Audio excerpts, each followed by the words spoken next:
Welcome back to my channel. আশা করি তোমরা সবাই খুব ভালো আছো, সুস্থ আছো। আমি একদম ভালো নেই, সুস্থ নেই, দাঁড়াও ঠিক করে নিই। প্রচণ্ড টায়ার্ড আছি, বুঝতেই পারছো। যাই হোক, আমার কিছু কথা বলার ছিল। ভিডিওটা কাকে নিয়ে করব? ডাস্টবিনকে নিয়ে করব, অবশ্যই গুপ্তিকে নিয়ে করব। কিছু কথা বলার আছে, বেশি বড় ভিডিওটা করব না। তার আগে গতকাল আমি যে ভিডিওটা ছেড়েছিলাম সকালবেলা, অনেক ঘন্টায় অনেক আমার কাছের মানুষ আমাকে বলেছে যে কোনো এক জায়গায় হয়তো আমি ভুল করেছি। তা আমার মনে হয় না কোনো এক জায়গায় ভুল হয়েছে, হয়তো তোমাদের বুঝতে কোথাও ভুলে গেছে। নেগেটিভ ক্যারেক্টার যে আমাকে বললো, সে বললো নেগেটিভ ক্যারেক্টার। আমি সুতপাকে বলেছি নেগেটিভ ক্যারেক্টার, এই কারণেই বলেছি যে আমি আমার দিক থেকে সুতপাকে নেগেটিভ বলেছি, এটা নয়। কিন্তু নেগেটিভ ওয়াইটিতে সবাই সুতপাকে নেগেটিভ হিসাবে দেখে, ওয়াইটিতে সবাই সুতপাকে নেগেটিভ হিসেবে দেখে এবং খারাপ একজন মহিলা হিসেবে দেখে, মানে ও সবারই ক্ষতি করে। এটা হচ্ছে সুতপাকে এই হিসেবে কিন্তু সবাই প্রিটেন্ড করার চেষ্টা করে, এটা তোমরা ভালো মতনই জানো। সুতপার ভিউয়ার্সরা তো জানোই, আর সুতপার অ্যান্টি যারা আছে তারা তো ভালো মতনই জানে যে এই ওয়াইটিতে একমাত্র সুতপাই আছে যাকে বদনাম করা যেতে পারে, যাকে নিয়ে যা ইচ্ছে তাই বলা যেতে পারে, কোনো সমস্যা হয় না। এই জন্যই সুতপাকে ওয়াইটিতে সবাই বদনাম করে রেখেছে এবং নেগেটিভ ক্যারেক্টার আমি কিন্তু এই কথা হিসাবেই তুলে ধরেছি। অন্য কোনো হিসাবে বা আমার ক্ষেত্রে সুতপার নেগেটিভ এটা কিন্তু আমি বলিনি। তোমাদের হয়তো বুঝতে কোথাও ভুল হয়েছে, আমি এই কথাটা বলিনি। আমাকে যে বলেছে আমি সেই কথার উত্তরটা কিন্তু এখন আমি দিলাম যে আমি নেগেটিভ বলেছি। শুধুমাত্র নেগেটিভ মানে যে আমি সুতপার হয়ে কথা বলছি, সুতপা একটা নেগেটিভ ক্যারেক্টার, তার মানে কি আমার ফেস ভ্যালু হবে না? আমি এই ধরনের কথাগুলো যেটা আমি বলতে চেয়েছি হয়তো তোমরা বুঝতে পারোনি। আমি বলতে চেয়েছি ওয়াইটিতে সুতপাকে নেগেটিভ ক্যারেক্টার হিসেবে সবাই ধরা হয় এবং সুতপার পাশে যারা যারা দাঁড়িয়েছে প্রত্যেকে কিন্তু নেগেটিভই ধরা হয়েছে। তার মানে যদি আমি সুতপার পাশে না দাঁড়িয়ে যদি আমি অ্যান্টি সুতপার পাশে গিয়ে দাঁড়াতাম, তাহলে হয়তো সেটা সুতপাও স্বীকার করেছে, তাহলে হয়তো ভিউজও অনেক বেশি হতো, ফেস ভ্যালু আরও অনেকটা বেশি হতো।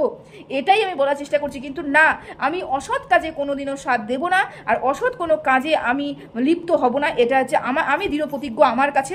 সেই কারণে কিন্তু সবাই সুতপাকে নেগেটিভ ভাবলেও আমি সুতপার পাশে এসে দাঁড়িয়েছি। কেন? সুতপাকে আমি মন থেকে কি বলবো, একটা টান তো অবশ্যই আছে এবং ওর কর্মের প্রতি একটা নিষ্ঠা এবং ও যে দৃঢ় মানসিকতা নিয়ে লড়াই করার যে ক্ষমতা, এটা তো মানে প্রশংসনীয়, এটা প্রশংসনীয়। তাছাড়া ও সত্যির পথে আছে, সেই কারণে কিন্তু ওর পাশে এসে দাঁড়িয়েছি।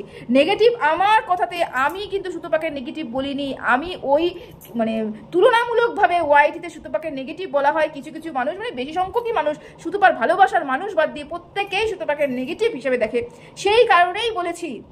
আশা করি তোমাদের বোঝাতে পেরেছি। আমি সুতপার শত্রু নই, আর আমি সুতপাকে নিয়ে কোনো বাজে কথা বলতে পারি না। যতদিন আমার মনে হয় না আমি সুতপাকে নিয়ে কোনো খারাপ দেখছি, ততদিন কোনো বাজে কথা আমি বলবো না। কিছু কিছু মানুষ, ভালোবাসার মানুষ আমাকে মেসেজ করেছে হোয়াটসঅ্যাপে, কিছু মানুষ কথা বলেছে আমার সাথে, ইনস্টাতেও অনেক কারোর সাথে কথা হয়েছে। তো আমি সেই হিসাবেই আমি মানে আমি বুঝতে পারিনি যে আমি ভিডিওটা আরেকবার রিচেক করিনি। তারা যখন বলেছে নিশ্চয়ই এমন ওদের মনে এরকম সন্দেহ হয়েছে যে আমি সুতপাকে নেগেটিভ বলেছি। এটা নয় কিন্তু। সুতপার পাশে দাঁড়িয়েছি বলে আমার ফেস ভ্যালু হয়নি, এটাও নয়। কিন্তু যে কজন মানুষ তোমরা চিনছো, সেই কজন মানুষ আমাকে চিনেছে সুতপা, রুনাদি ভাই, তনুশ্রীদি ভাই, এদের থ্রুতে চিনেছে। আমি নতুন একটা মানুষ, আমাকে চিনেছি তাদের থ্রুতে। তা আমি এই মানে যে উপকার করে তাদেরকে কোনোদিন ভোলা যায়? কোনোদিনও ভোলা যায় না। আমি সবসময় যেন তাদের প্রতি কৃতজ্ঞ, একদম মাথা নত করে সারা, মানে এটা আমি স্বীকার করবো, যতদিন বাঁচবো স্বীকার করবো যে হ্যাঁ, তাদের জন্যই আমি প্রথম পদক্ষেপ আমি মানে এই ওয়াইটিতে যেটা নিয়েছিলাম, তাদের জন্যই সাফল্য আমি পেয়েছি। তাই এই নেগেটিভ কথা বলাতে, নেগেটিভ ক্যারেক্টার বলাতে, নেগেটিভ ফেস ভ্যালু বলাতে আমার মানে অনেকের সমস্যা হয়েছে। কিন্তু আমি যেটা বলতে চেয়েছি সেই কথাটা এই কথাটা নয়। আশা করি তোমাদেরকে আমি বোঝাতে পেরেছি। আচ্ছা, যাই হোক, তাকে নিয়ে কথা বলতে এসেছি, গুপ্তিকে নিয়ে কথা বলতে এসেছি। ও তো শুধুমাত্রই পড়ে আছে সুতপার পিছনে। তো গুপ্তি একটা কথা বলেছে, যে মানুষ দিন রাত একটা মানুষকে, মানে এই যে ওয়াইটির দাদা ভাই সুতপাকে নিয়ে এত বাজে বাজে কথা বলেছে, এত নোংরা কথা বলেছে, তারপরেও কিভাবে ওই মানুষটার সাথে সুতপা ফোনে আবার কথা বলতে পারলো। ধিক্কার জানাই এরকম মানুষকে, ধিক্কার জানাই এরকম মানসিকতাকে, এটা বলেছে। তা সেই কথাটা বলার আগে এটা তো সুতপাকে গুপ্তি বলেছে। তা আমার এটা নিয়ে ভীষণ হাসি পেয়েছে, কারণ যখন গুপ্তি মিটআপে গেল, সুতপার মিটআপে গেল, তার থেকে কিছুদিন আগে যদি আমরা দেখতাম, মানে মিটআপে যাবো যে ভাবটা হচ্ছিল, তখন তো এই দাদা ভাইয়ের সাথে ভীষণ পরিমাণে গলায় পীড়িত হয়ে গেছিল। কিন্তু এই দাদা ভাই এই গুপ্তিকে এক বিন্দু ছেড়ে কথা বলেনি। আমি যখন গুপ্তিকে নিয়ে নেগেটিভ ভিডিও শুরু থেকেই গুপ্তিকে নিয়ে করি, তখন কিন্তু এই দাদা অ্যাপ্রিসিয়েট করতো এবং বলতো আচ্ছা ভালো হয়েছে, আরও এরকম করে দিন। আর তার ভিডিওতে পর্যন্ত গুপ্তিকে একেবারে চাছা ছোলা দিত।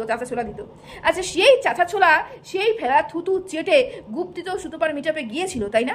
গিয়েছিল তো। সুতপা ভাইয়ের, মানে এই ভাইয়ের গলায় পীড়িত হয়েছিল। ভাই বলতে মানে বাবা না ওর কোনো দোষ হতেই পারে না, ওয়াইটি দাদা ভাইয়ের কোনো দোষ হতে পারে, সব দোষ সুতপার, চারা না টানার, এগুলো কথা বলছিল।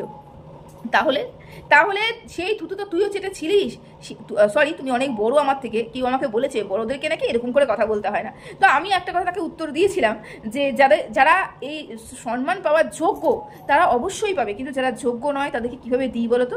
যাই হোক, তবু আমি তোমাদের নেগেটিভ হলেও তোমরা তো একটা ভিউয়ার্স, তা তোমাদের কথাকে সম্মতি জানিয়ে আমি আবার তাকে তুমি করেই বলছি। তো আমার কথা হচ্ছে, তুমি তাহলে কিভাবে সুতপাকে বলতে পারো যে সুতপা কেন তার সাথে কথা বলেছিল? তুমি নিজের দিকে একবার তাকিয়ে দেখেছো যে তুমি কি করেছো? একটা মেয়ের মিটআপে যাওয়ার জন্য সেই মানুষটা গলায় গলায় পিট করেছো, সেই মানুষটার সাথে মানে হাত মিলিয়েছো, যেই মানুষটা দিন রাত উঠতে তোমাকে চাচা ছোলা বাস দিত, তার সাথে হাত মিলিয়ে গলা মিলিয়ে মানে একেবারে সুতপার মিটা ভণ্ডুল করার জন্য একেবারে দক্ষিণেশ্বর অব্দি পৌঁছে গেছিলে না? আচ্ছা, তো এই কথাটা বলার আগে না, মানে অন্যের দিকে আঙ্গুল তোলার আগে নিজের দিকে কিন্তু আঙ্গুলটা আসে। আরো 4টা আঙ্গুল, কিন্তু একটা আঙ্গুল তুলেছে সুতপার দিকে, এই 4টা 5টা আঙ্গুল কিন্তু আমার দিকেই আছে, মানে 4টা আঙ্গুল আমার দিকেই আছে, তাই না? তো এগুলো তাকাতে হয়, এগুলো দেখতে হয়। তুমি কি বললে? সুতপাকে হচ্ছে স্যান্ডি লাথি মেরেছে, জঘন্য থেকে জঘন্য কথা বলছে, তাও সুতপা কি হারে নির্লজ্জ। ম্যান্ডির প্যান্টির মধ্যে নাকি সুতপা ঢুকে থাকে। আচ্ছা, ম্যান্ডির প্যান্টির নিচে সুতপা ঢুকে থাকে কি থাকে না সেটা পরে আমি একটু বিচার করি। আমাকে তুমি একটু বলো, আজকে তোমার ভিডিওটা দেখে, মানে গতকাল তুমি যে ভিডিওটা দিয়েছিলে তা দেখে আমার যেটা মনে হলো, মাঝখানে যে ভিডিওটা দিয়েছিলে তা দেখে আমার মনে হলো সুতপার পিরিয়ডসের ডেট হচ্ছে চেঞ্জ হচ্ছে, কোনো মাসে 12 তারিখ, কোনো মাসে 16 তারিখ, কোনো মাসে 24 তারিখ, কোনো মাসে 30 তারিখ, তোমার মুখ থেকে শুনলাম, আমি জানি না। তো এই যে সুতপার ডেটগুলো চেঞ্জ হচ্ছে, প্রতি মাসে ডেট চেঞ্জ হচ্ছে, তার মানে আমার তো মনে থাকে না, বা সুতপা কোনো ভিডিওতে বলে শুনিবে, তো আমার তো এরকম নোট করে রাখার প্রয়োজন মনে হয় না। তোমাদের এই যে সুতপার প্যান্টির নিচে ঢুকে থাকার স্বভাবটা কত দিনের, মানে কবে এই স্বভাবটা যাবে? তুমি যে বলছো ম্যান্ডির প্যান্টির মধ্যে নাকি সুতপা ঢুকে থাকে, তোমরা চিন্তা করে দেখেছো সুতপার পিরিয়ডসের ডেটটা পর্যন্ত তুমি মনে রেখেছো? কতদিন আগে হলো, কতদিন পরে হলো, আবার বলছো এগুলো মনে রাখতে হয়, সুতপাকে শায়েস্তা করতে জন্য মনে রাখতে হয়। মানে শায়েস্তা, পিরিয়ডসের ডেট নিয়ে সুতপাকে শায়েস্তা করবে? মানুষ কোথা থেকে কোথায় চলে গেছে শায়েস্তা করার জন্য সুতপাকে, আর তুমি শুধুমাত্র পিরিয়ডসের ডেটটা মনে রেখে সুতপাকে শায়েস্তা করবে? তাই ভাবো, সারাটা দিন সারাটা ক্ষণ তুমি কিন্তু সুতপার প্যান্টির মধ্যেই রয়ে গেছো, ওখান থেকে বেরিয়ে আসতে পারোনি।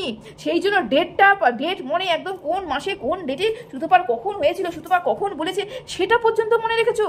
বাকি থাকলে সুতপা ম্যান্ডির নিচে আছে কি নেই সেটা তো সুতপা ম্যান্ডির পিরিয়ডসের ডেট পর্যন্ত আমার মনে হয় না এরকম করে মনে রেখেছি যেটা তুমি মনে রেখেছো। অবাক লাগে, সত্যি অবাক লাগে, এরকমও মানুষ হতে পারে? একটা মানুষকে অপছন্দ করে, তাই বলে এত লেভেলের অপছন্দ করে তার পিরিয়ডসের ডেটটা পর্যন্ত মনে রাখে, এই মাসে আগে হয়েছে, এই মাসে পরে হয়েছে, ওই মাসে সেম টাইমে হয়েছে, এই কথাটা বলেছো, ভালো কথা। এরকমও প্রয়োজন আছে আর কি। যাই হোক, আচ্ছা, তুমি আরেকটা কথা কি বললে যে তোর বরের নিশ্চয়ই কোনো কিছু নেই, তোর বর কি না মেয়ে না ছেলে, মানে মাঝখানে, মানে থার্ড জেন্ডারের কথা তুমি বললে, সেই জন্যই ইসেকে দেখে, মানে ওই স্যান্ডিকে দেখে নাকি সুতপার এরকম উতলা হয়। মানে এই যে সুতপা যে ধরনের কথাগুলো বলে, সেই ধরনের কথা আমার মনে হয় না তুমি ক্যাচ করার মতো তোমার মধ্যে সেই মানে ক্যাচিং যে ক্ষমতাটা থাকে না, মানে মানুষের কথা বললে পরে সেটা বোঝার ক্ষমতা থাকে না, এই ক্ষমতা তোমার মধ্যে নেই। যদিও আগেও ছিল, কিন্তু আমার মনে হয় আস্তে আস্তে বিলুপ্ত হয়ে এই ব্যাপারটা, বয়স হয়েছে না, বয়স হলে পরে এটা হয় আর কি। কারণ সুতপা স্যান্ডিকে, মানে শতাকে কি পরিমাণে কি চোখে দেখে সেটা তার ভিডিওতে, তার ওই কথার ল্যাঙ্গুয়েজে, ওই টোনডে বোঝা যায় ঠিক কি নজরে দেখছে এবং কেন ওকে খুঁজছিল, কি কারণে খুঁজছিল, এইটা কিন্তু বোঝা যায়। আর তুমি বুঝে উঠতে পারলে না, তুমি বলছো অন্যের পুরুষের দিকে নজর, নিজের পুরুষ থাকতে অন্যের পুরুষের দিকে নজর। তা আমারও তো সেম কথা, সুতপার মানে তোমার ঘরে একটা পুরুষ থাকতে তুমি সুতপার পুরুষের দিকে তাকাচ্ছ কেন? কি কারণে? সুতপার হাজবেন্ডের কি আছে, সুতপার হাজবেন্ডের কি বলে কি জন্মনে মানে করার ক্ষমতা আছে কি নেই, মাখুন্দা, তারপরে থার্ড জেন্ডার, মানে না মেয়ে না ছেলে, মিডিল কার, এরকম করে বলার চেষ্টা করেছো। তা এগুলো নিয়ে তোমার কি? তোমারও তো বাড়িতে একটা হাজবেন্ড আছে, তোমারও তো একটা পুরুষ আছে, সেই পুরুষকে দিয়ে তোমার হচ্ছে না, তোমার সুতপার বরকেই লাগবে?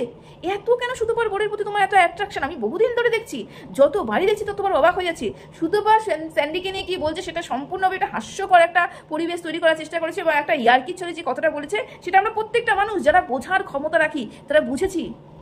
আর সেটাকে তুমি না বুঝে তুমি সুতপার হাজবেন্ড কিনে টানাটানি করলে কেন? এত সুতপার হাজবেন্ড কিনে টানাটানি কিসে? কি কারণে এত সুতপার হাজবেন্ড কিনে টানাটানি? ওই নিরীহ মানুষটাকে খুব পছন্দ হয়েছে, নিজের স্বামীটাকে পছন্দ হচ্ছে না, নিজের পুরুষটাকে পছন্দ হচ্ছে না? অদ্ভুত।